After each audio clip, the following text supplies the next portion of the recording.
Did you know that the vast majority of players lose their games not because they lack skill, but because they keep making the same fatal mistake over and over again? Today, I'm going to show you what that mistake is, how to avoid it, and most importantly, how to turn it into an opportunity so you can win that game yourself. And the best part, do you know how I'm going to do it? Well, I'm not going to explain it to you with some example you don't know anything about. Instead, I'm going to use one of my own from a game I played recently in a tournament. So I'll be able to explain it to you firsthand. In that game, I was playing with the black pieces and used the French defense. The good thing about using my own example is that no one knows better than I do what I was thinking during that game, not even Magnus Carlsen. So I played the French defense, and my opponent went for the exchange variation. You already know that here they can push the pawn forward, play knight to c3 or even knight to d2, the Tarrasch variation. And another very well-known variation is to play pawn takes pawn. Careful, something very important you should know, especially for those of you playing below the 1600 or 1800 level, is that the opening is not the most important thing in the world, okay? It's great for starting the game, especially to avoid losing. If you can choose and get an advantage, even better.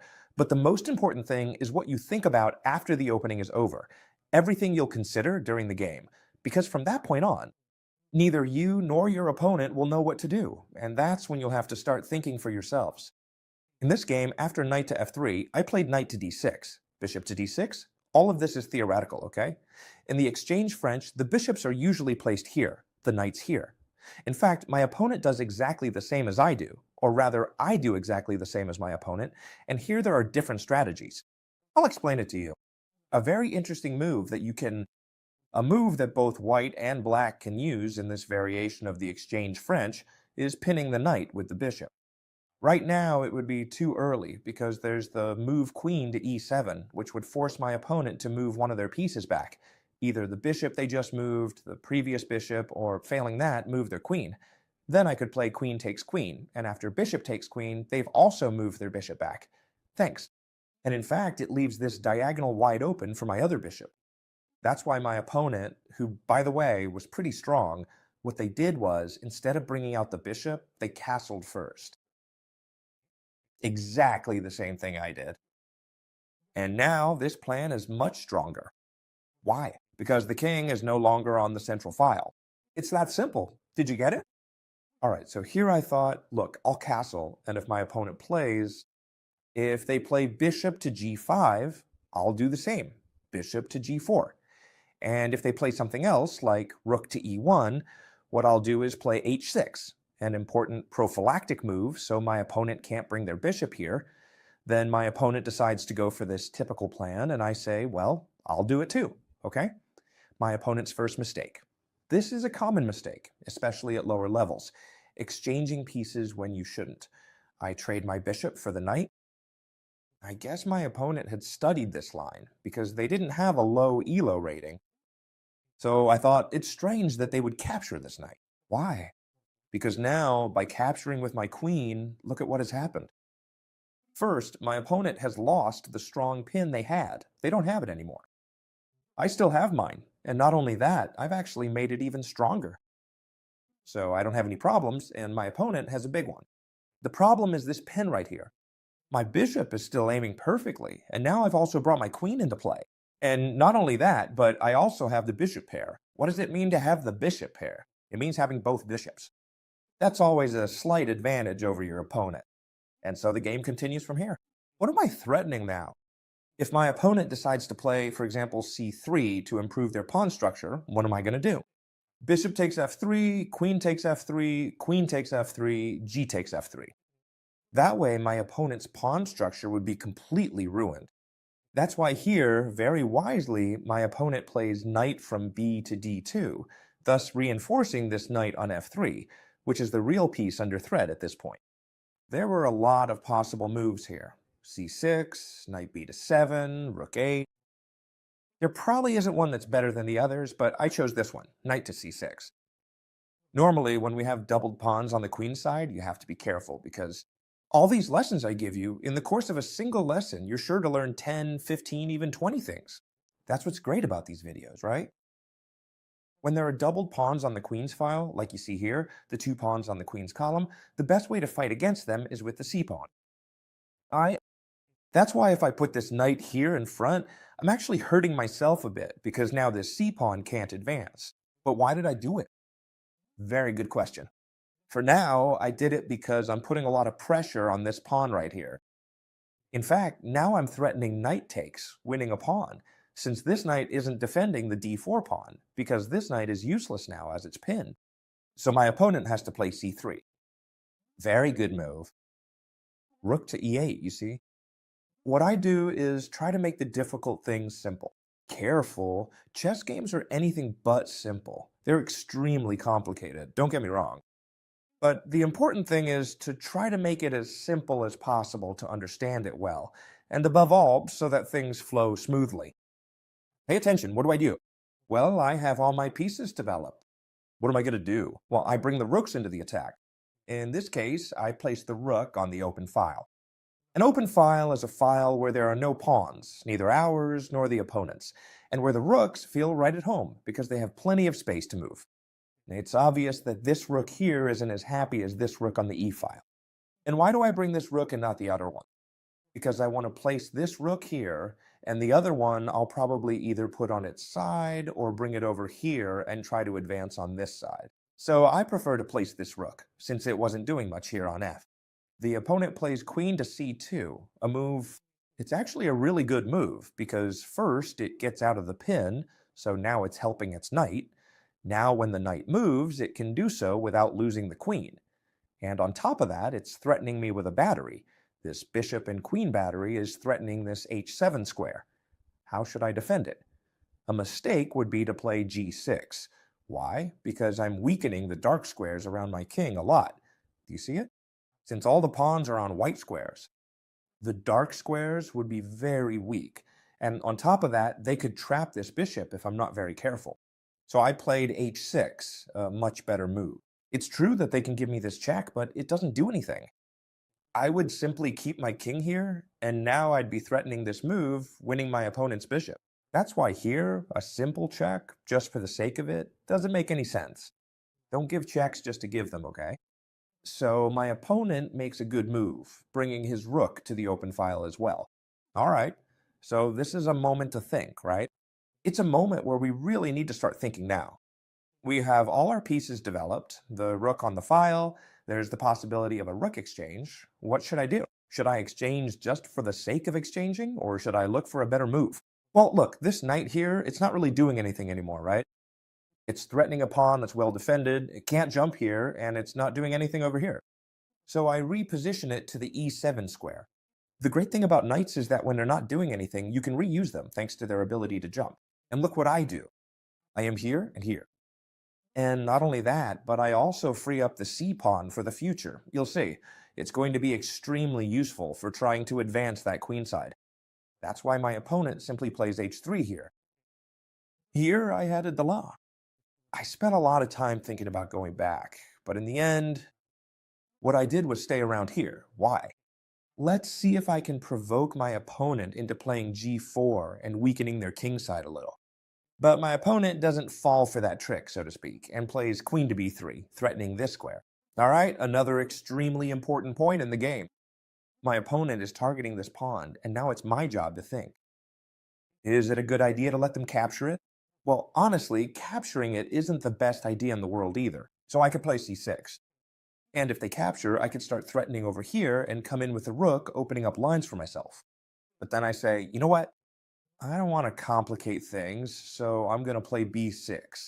That way, now they can't capture anything, and not only that, but this pawn is also preparing a possible c5, so that it would be defended. So my opponent played a 4 to try to break up this whole structure, and that's the perfect moment to play c5. At this point, I already knew I was in a great position. What does c5 threaten? The answer is obvious. It threatens this, right? Winning a piece. So my opponent has to do something. He captured this pawn from me. And now let's do something. Try to think for yourselves. What's better, to capture with the bishop or with the pawn? The answer, which I'll tell you right now, is to capture with the pawn. Because look, if you capture with the bishop, first of all, you leave yourself with an isolated pawn. What is an isolated pawn? A pawn that doesn't have any fellow pawns on its sides, it's completely alone, and in the endgame, it can be a weakness. Also, if I capture with the pawn, look at these two strong pawns I have here in the center of the board. I'm threatening to win a piece again. And not only that, but now these two pawns support each other. These are called hanging pawns. And look at the way I put on the pressure in the game. My opponent has to move a piece to avoid losing it. So I do the following. Pay attention. This is called playing with initiative, and you're gonna love it. Playing with initiative is always good. Pay attention first. How do I start? C5. Look, Chestnut, you're threatening a piece, but it can be moved. Yes, but when they move it, I did it on purpose so that this bishop would retreat from here, and now I can keep pressing with this initiative. Bishop to g6. Threatening the queen? The queen, it has to move. Do you see what I'm doing? Look at my opponent. Here he is, stuck at home, poor guy, unable to do anything. And I keep up the initiative. Rook to b8. Do you see how important it was to place this rook and not the other one? Now I have the rook on the b8 file, ready to attack this very weak point, which is hard for him to defend. He can't push the pawn forward because he loses the c-pawn to the queen. So what does he have to do? He has to come defend with the queen. And this position is wonderful for me. Don't worry, now I'm going to make a mistake myself. I'm going to show you now.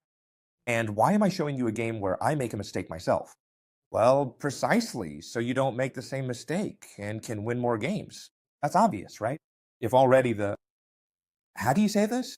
Look, this is very important. If you lose games, people always say, well, when you lose, you'll be able to learn from your defeat. That's true. But if you can learn from mine, it's so much better, right? That way you don't have to lose yourselves. Well, in this case, I improve my pieces, knight to c6. You'll see how important this move is in this game. And my opponent plays bishop to d1. Critical moment. Pause the video if you want and think about what the best move in this position would be. This is an exercise that, if you do it, will really help you train. If not, don't worry, I'll tell you the answer. Look, and we're also going to practice calculation a bit because I'm going to explain it without moving the pieces, okay? The idea is that here I have a really good move, which is the one I played. Bishop to d3. This bishop threatens a rook that can't move. So if he puts his bishop in between, I just capture it. It's free, you see, because I have a bishop and a rook, and he just defends it with his rook. So after bishop to d3, he only has one move to try not to lose that rook, which is rook takes rook. And when I capture, do you see it? Now he has an open space to bring his rook over here. Well, what's the problem? Then I take rook for rook, and this knight has to go back, and his pieces will be pushed way back. Let me tell you. In the end, to avoid losing this rook, the only thing they can do is trade. Now I trade. All this is forced. That's why I calculated it from the start, because all of this is forced, meaning they have no other option. Now, to avoid losing the rook, the only move is to bring the rook here. And sure enough, I trade the wreck. So now, look at how his pieces are, all the way back here, right?